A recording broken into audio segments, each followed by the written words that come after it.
In a small, unassuming apartment on the edge of a quiet town, Elliot Gray had made a grave mistake. Strapped for cash and desperate to avoid returning to his parents' basement, he answered an ad for a roommate. Clara Matthews opened the door, eccentric but harmless. A little too cheerful, maybe, but Elliot chalked it up to social awkwardness. Her bright smile and assurances of being a great cook won him over. But something about Clara felt off.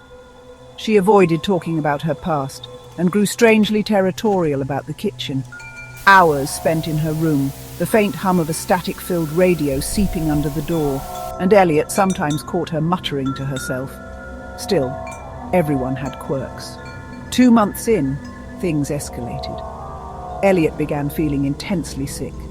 Waves of nausea hit him like clockwork after dinner, and he was losing weight. Clara would hover over him during meals, asking if he liked the food she'd made, her gaze unblinking, her smile just a little too wide. Curiosity got the better of him one night. As Clara slept, he rummaged through her belongings. What he found sent shivers down his spine. Bottles of chemicals with labels he couldn't decipher. A journal filled with dark, disjointed ramblings about past roommates, and printouts of poisoning methods. Elliot decided he needed to leave, but he couldn't risk confrontation. He began secretly planning his escape, eating only food he prepared himself and keeping a close eye on Clara. But Clara wasn't oblivious. She sensed the shift in his behavior and grew more erratic. On a fateful Tuesday night, Clara insisted on cooking a special meal to celebrate their friendship. Elliot declined, claiming he wasn't feeling well. Clara's cheerful demeanor cracked. Her face twisted into something unrecognizable, wild, desperate, and dangerous. Later that evening, Clara knocked on his door, holding a cup of tea. "It'll help you sleep," she said softly. Suspicious, Elliot pretended to drink it, pouring it into a potted plant once she left. Hours later, he heard her pacing in the kitchen, muttering, "Why won't he just drink it?" The next morning, Elliot awoke to the sound of sirens. The landlord had called the police after finding a note Clara had slipped under their door.